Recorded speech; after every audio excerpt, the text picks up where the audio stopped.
Welcome back, YouTube, to another video. And this video, I'm just going to be briefly explaining why the Nuggets will not come back from another 3-1 series lead, like previous teams that have blew that lead, and just the harsh truth about the Nuggets this season.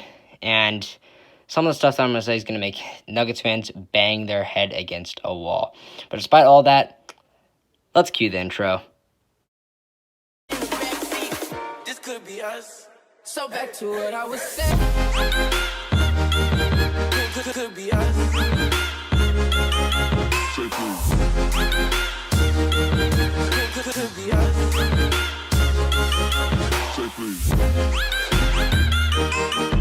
Could be us.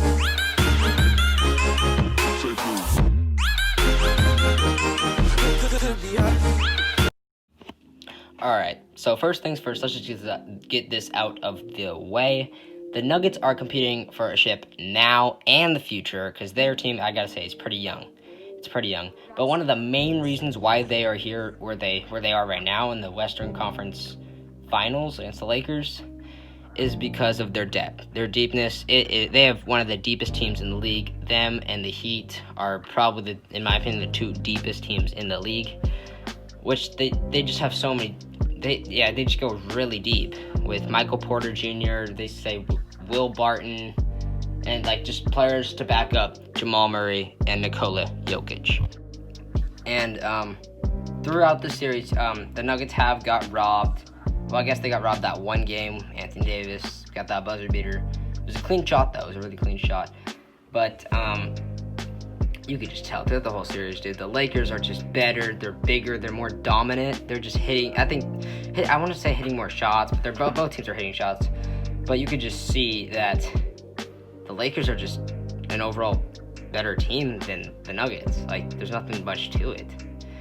And are we not gonna just? I'm just gonna point this out to everyone. The Nuggets' playoff route was actually pretty easy once you think about it. So let's get this straight. They are the 3 seed. So that means they played the 6 seed, which is the Jazz, who basically just have Donovan Mitchell, maybe Rudy Gobert to get a board or two. So, and they almost blew that. They were down 3-1 and barely got that off in 7. So yeah, that was one. And then the Clippers, you're like, oh, some people in the comments are gonna be like, oh, they played the Clippers. That's a really hard team. That was the most disappointing team, one of the most disappointing teams in NBA history. And they almost lost that too. Almost blew. Well, they didn't almost blew it. Well, the Clippers blew it, but they almost lost that. They barely got it off in 7. So they've been barely winning series to teams that are not that hard.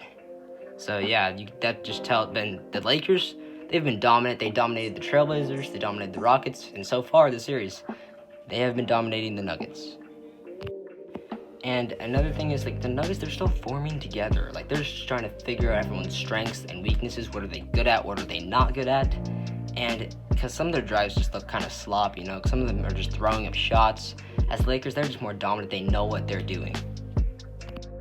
And that is the difference between whether you can tell someone's a contender, like a championship contender like the Rockets, or more of just a Cinderella story, more like the Nuggets this season. But, yeah, and let's just talk about Nikola Jokic for a little. So, obviously, his first 2 matchups were against Zubac or Montrezl Harrell, who are great centers. And Rudy Gobert is also a great center. But Anthony Davis is on a whole nother level. Because there's really nothing much he could do. Because you guys all know Nikola Jokic, he's kind of big and chubby. He can't really get past him. He can't dominate the point. Anthony Davis is one of, if not the best defender in the league. So it's just hard. On the other hand, Jamal Murray did awesome in the bubble, and he's been doing awesome in the playoffs too. They literally had to put LeBron James on Jamal Murray, and LeBron James is still having some problems. So Jamal Murray's succeeding right now. And the difference between Jamal Murray and Nikola Jokic, Jamal Murray's more athletic, and he creates more open shots, I would say, than Nikola Jokic, but they're both superstar caliber players. So, no, I know it's not a long video. None of these are really going to be that long, but just to wrap it up,